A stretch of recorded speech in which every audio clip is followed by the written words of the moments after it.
เอาพี่น้องเห็นเนาะดึกดื่นเลยเอารถไผเด้มาบาดดึกดื่นเที่ยงคืนยังบ่รับบ่นอนอยู่โอ้ยเนาะไผนี่ไรเอาปิดห้านแล้วชื่อเครื่องบ่ อีเมลเด้อ บ่ เมียมาบอกว่า อ้าวแนวดีดิ ข่าวดีมีข่าวดี ข้าวดีบ่ ไม่ได้นอนหรอวะ ยังกำลังนี่แหละเอาล็อกหัวเดี๋ยวว่าปิดห้านว่าสิจักหน่อยก็อาบน้ำนอนว่ะ โอ้ อืม ข่าวดีมีข่าวดีมาบอก ข้าวดีบ่ เปิดก่อน ครับ ข้าวดีเลยสิบอกสิเปิด ถ้าข้าวให้เนี่ยไปเลย ข่าวดี โอเคเอาพี่น้องเลยเบลลี่มาเวะเนาะมาดึกเติบได้10 โมงเปิดหัวกันตู้ล็อกได้ไปเฮ้เชิญแต่ข้าวดีดิต้อนรับ เขาให้บอก เขาให้ไปเลยไปไกลๆเฮือนเลยหมูมักแนวให้ไปพี่น้องเลยพี่น้องเลยหากระงับห้านลงวังใดนี่ผม10 โมงเลยก็เด็กเติบอยู่บ้านนอกบ้านนาเฮาเสียงมันจริงหลีจริงในห้องเช่อยู่เนาะสบายดีว่าจะทั้งได้ มาจากสวรรค์ สวรรค์เลยป่ะ สวรรค์นี้ น้องน้อยป่ะ บอกน้องส่งไอ้น้องเฮาแล้ว เป็นได้ไรแต่พอดีละมากกับ เอามือมาให้ สิถามเลยข่าวดีของมาให้นี่โอ้เกี่ยวกัน โอเคมาใช่ อันนี้ก็ดีกันได้กินเด้ บ่กับบริวารนี่เด้พี่น้องมะเขือมันแก้ว โอ้มือนี่มา15,000 โอ้ยหมักอยู่5,000กับว่าโคตรโฟมือกันแล้วโอเคยังไงเนาะใส่ข้าวดียังเอากันเดี๋ยวลงคอ กินก้อนแต่เป็นหัว ก็บอกกันจะกินก่อนพี่น้องเนาะเป็นกินก่อน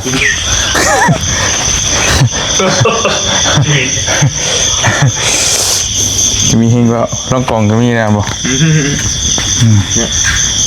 ต้องกองมาเนาะหยุดบินหน้าบ่เตียนขึ้นเจ้าคนนี้ก็ได้บ่ยังลบลี่อยู่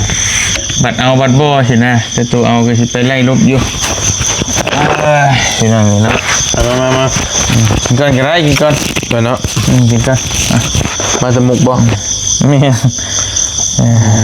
ป็นยังไงใครอยู่บ่กะนั่นอยู่ไปตั้งเบิ่งน้ำหนักลงหมอมุกไปเบิ่งไปกวดดูหุ่นช้ำอีกว่าตาบวมแล้วก็ได้กังวลนะตาไปกวดดูหุ่นเตามีเช็คอีกเคอยู่บ่ธรรมดาอยู่น้ำในตาและจะไปฟอกดูเอาก้อนช่วงนี้13 เทื่อน้ำเข้าบวมเลยก็จังว่ากันตู้เมย์เขาเรื่องตู้เมย์พี่น้องเพราะว่าตาแล้วหยุดย่อนนะน้ำในตาเนาะอยากปูดๆหน่อยนึงพี่น้องนั่นแหละแต่ธรรมชาตินะแต่คนพอกไตหลายคนก็เป็นแบบนั้นผู้บริโภคก็คือคนดังๆได้คือลุงหม่ำลุงแหม่มมาเลยจนไปตัดอันนี้ออกมันปะมันย่อนลงลายเลยจะไปศัลยกรรมออกเห็นลุงหม่ำจกมกเป็นขออนุญาตพี่น้องเห็นเราไปศัลยกรรมมันเลยทั่วตานี่คืออันมันย่อนเลยมันย่อนลายบวกเป็นโรคไตน้ำบั่นน้ำอ่างเลยเนี่ย แล้วก็เป็นบ่แล้วก็เป็นบ่ บ่ได้เป็นที่แต่ว่าเห็นตาแล้วย้อนนี่ซื่อลุงหม่ำนะขออนุญาตเห็นถ้าจำบ่ผิดเด้ตัวแล้วเพิ่นเป็นศัลยกรรมตาออกมันย้อนแล้วสิปกตาสินะพี่น้องนี่นะมันยานน่ะ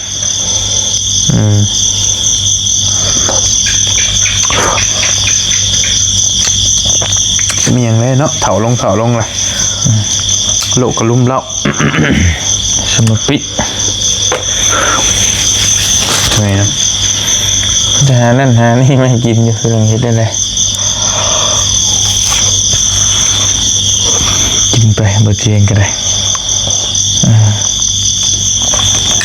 กินลงไป ว่าเจ้ากับเขาห้องหมอป่ะ วัดความดันซื้อจนไปอัน ความดันขึ้นป่ะ เมนูจันเด้ โอ้ ตอนนั้นไปนั่งเล่นกัน ขึ้นป่ะ ขึ้นอยู่ได้160เลยนอนหน่อยนี่แหละพักผ่อนหน่อย พอหน่อยขึ้นแน่เนาะ เนี่ยมันแหละพักผ่อนบ่เพียงพอทุกอย่างนะ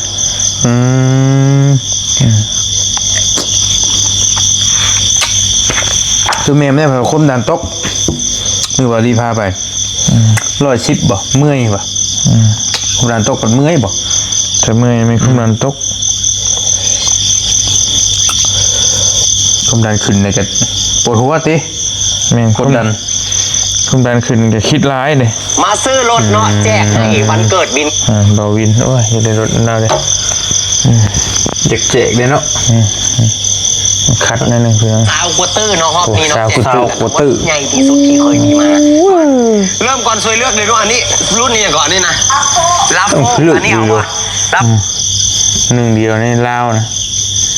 ไทยผมจักเดี๋ยวนี้บอกคุ้มไทยกับคุ้มนะคุ้มสองประเทศ เพราะค่าออนไลน์มีเพกล้าแข่งแล้วเนาะออนไลน์นู่นนี่ชิดใส่เลยพี่น้องเนาะเอากับพวกค่าออนไลน์การขายสบู่แล้วมันก็ ก็ได้ขายเนาะเต็มมือ มันว่าเรื่องบุญพ่อมนะว่าเรื่องมัน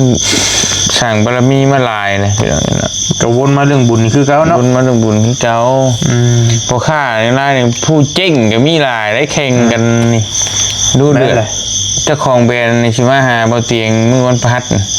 ชิมาบอก เนี่ยเจ้าของแบรนด์ชมพูแบรนด์อันนี้ชิมาให้โปรโมทให้ มาอยู่เพื่อนเลย มันอยู่เพื่อนกับมานี่แหละเอาสินค้าเอาอย่างมาคุยราคาระคมราคาให้เบาเตียงโปรโมทให้ทีแรกผลิตแบรนด์มากกับเวลาชีไปได้ดีทุกคน ว่าไงอยากให้มันโด่งดังขึ้น เลย เนี่ยคนหูจักหลายเนาะ เลย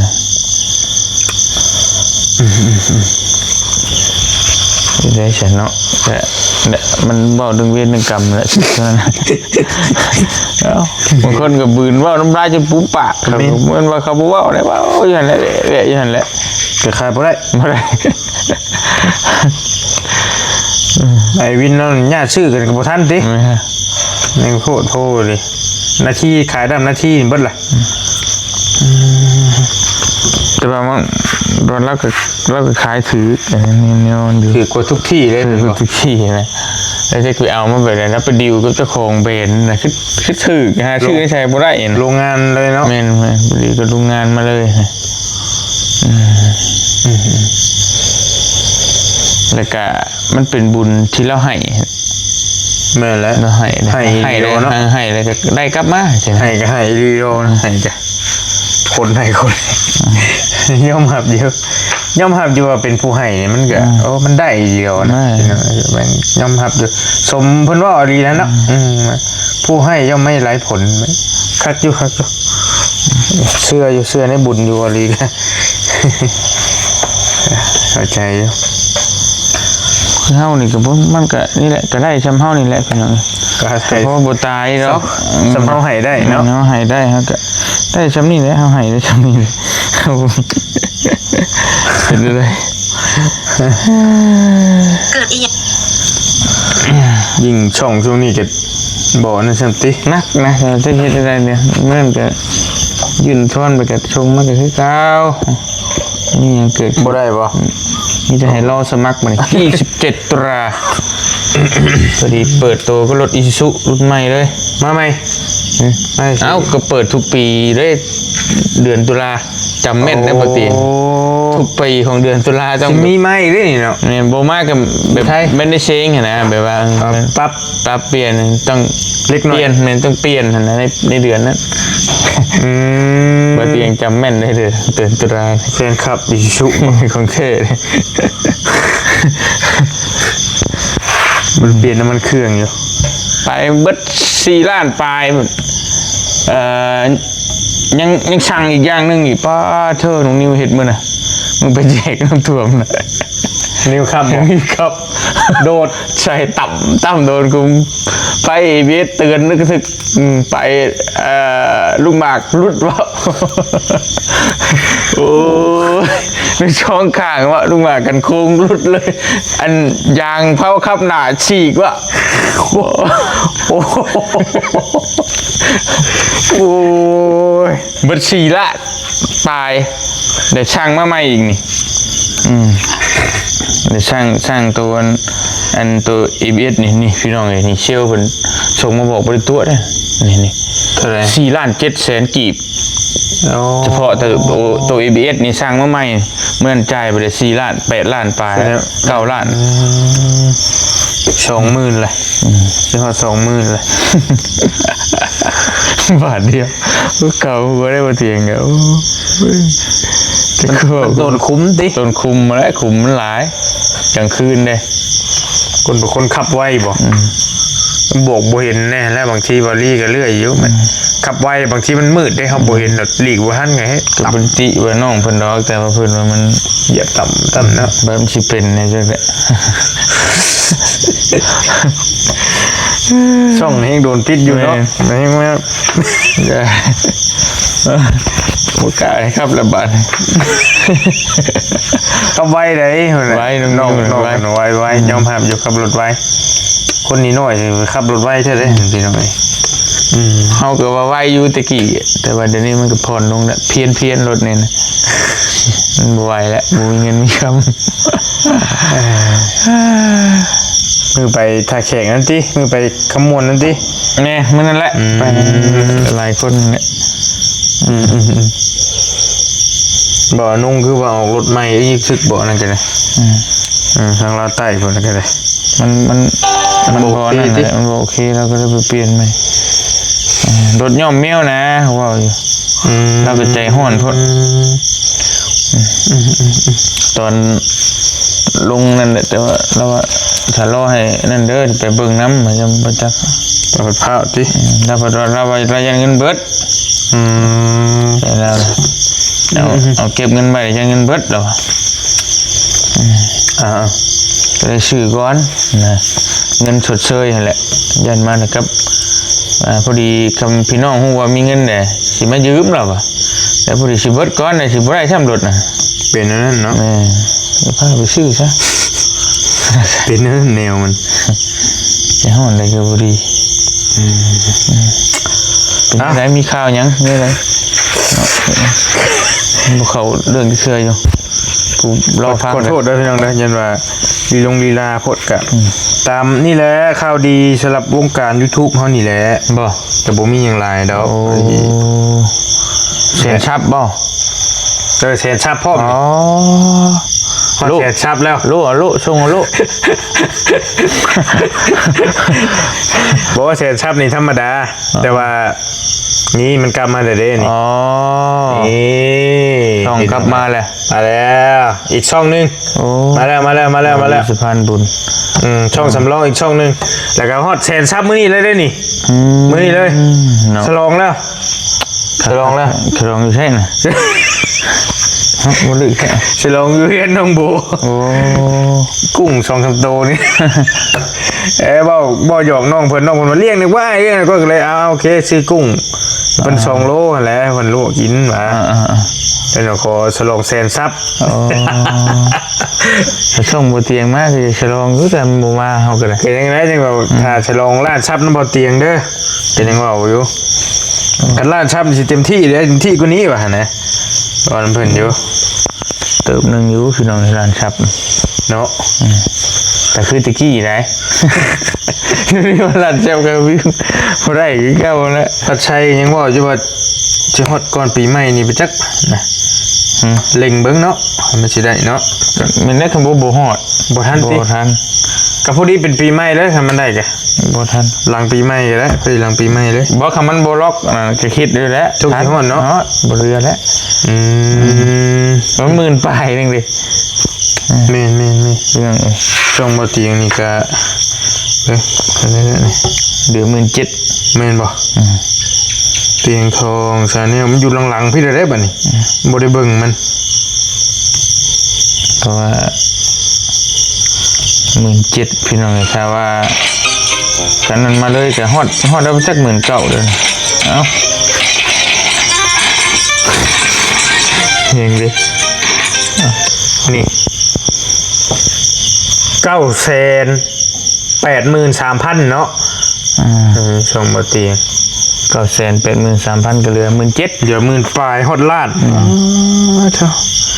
บ่ได้ลงคลิปเลย4สัปดาห์เนาะ นี่นี่ยอดขวบแล้วนี่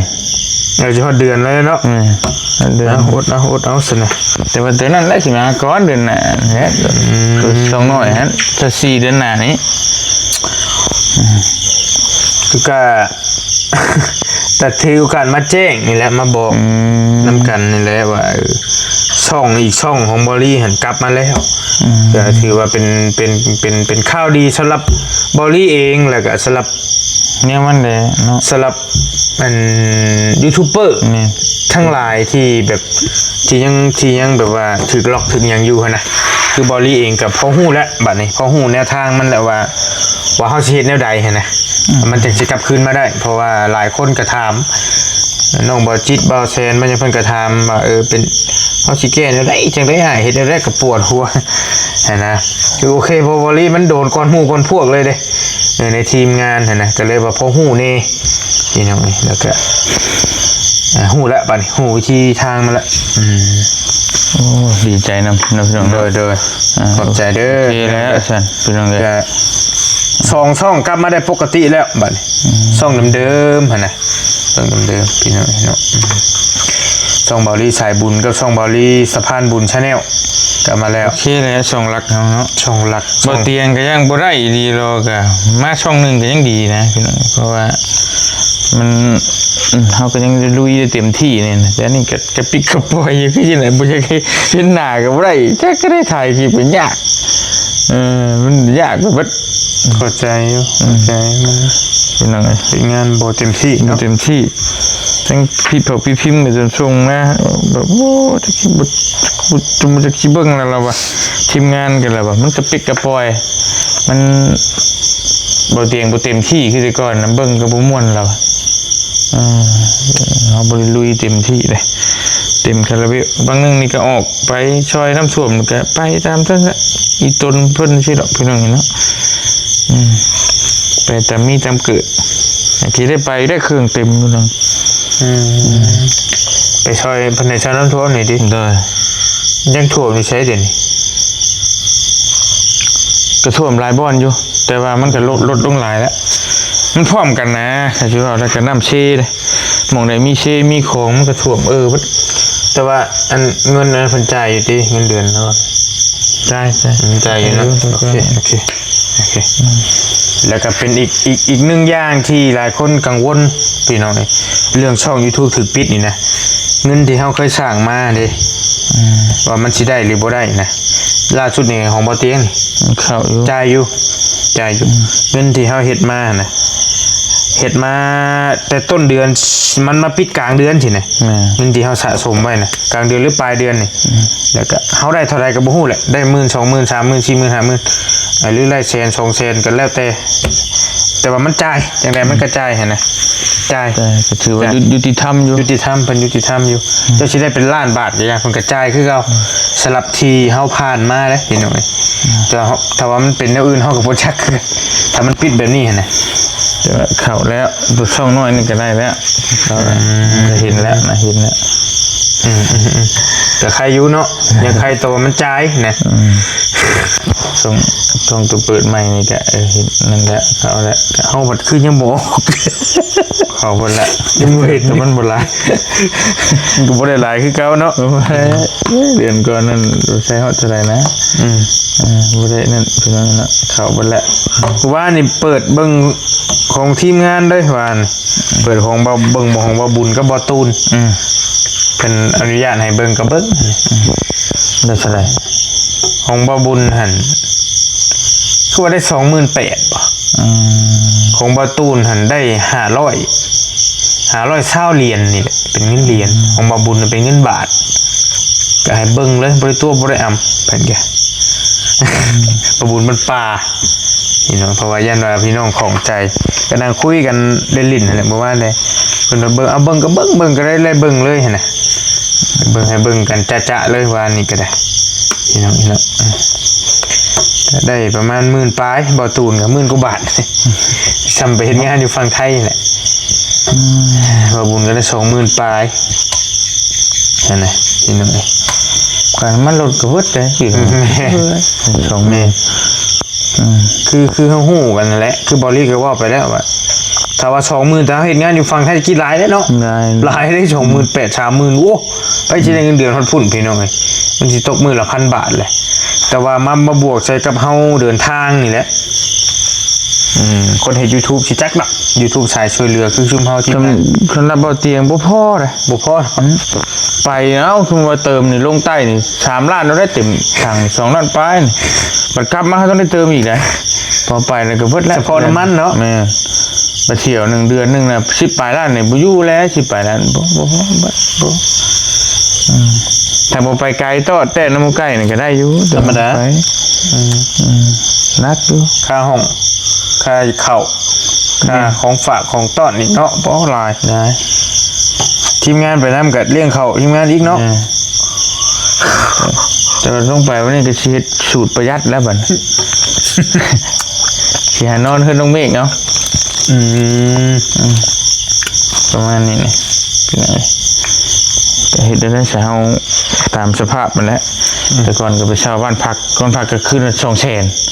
2 คนก็ต้องมีก็400,000 10 คืนกัน4 ล้าน แม่นอยู่ นี่ไปนอนเฮือนนั่นแหละก็ว่ากันรถบ่ได้รถทุกอย่างตอนนี้ก็เมียไอ้แดงก็บอกเราบ่ได้ให้เงินได้บ่จะเข้าก็เว้าส่วนก็มีแล้วก็สิเฝ้าให้เราอีต้นเรา ไล่คนงานออกหรือบ่ รถบ่ได้สั่งให้ปิดพื้นปิดไฟเบิดในเฮือนนี่ก็ ค่าไฟก็ ค่าไฟก็3 ล้านปลายว่าเดือน 3-4 ล้านเลยติหลายอย่างนะพี่น้องหลายอยู่ยอมรับเลยว่าค่าใช้จ่ายนี่บ่ต้องว่าถึงถ้าว่าเงินเดือนเฮาหน่อยนะก็ยอมรับอยู่ นักอยู่พี่น้องจักสิเฮ็ดจังได๋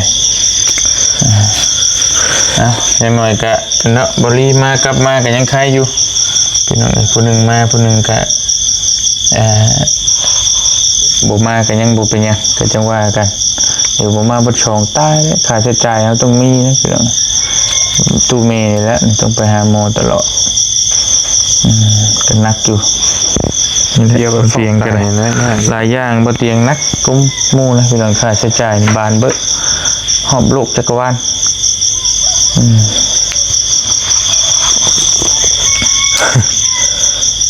ตั้งไปเนี่ยจังหวะเดือนหน้าบ่ถึงบ่เตียงกัน วันที่หยังวันที่ 24 นี่อีกเดือนนึงนี่เนาะดีไปซะอีกเดือนนึง แล้วแหละ ช่องสำรองน่ะมันตรวจสอบบ่ได้ดนประมาณ 2-3 มื้อนี่แหละ3 มื้อหรือ4 มื้อนี่แหละแป๊บเดียว ก็ฟังเบิ่งอันนี้ก็ได้ อะไรลบคลิปนำแน่ละ สิได้ลบนั่นแหละแต่บ่หลายนะคลิปพันปลาย ง่ายอยู่ขนาดนั้นนี่บ่โดน ช่องน้อยเด้ นั่นนี่ ช่องใหญ่ก็ลบเตรียมรอแล้วลบช่องพันปลาย สแตนบายรอไปแล้ว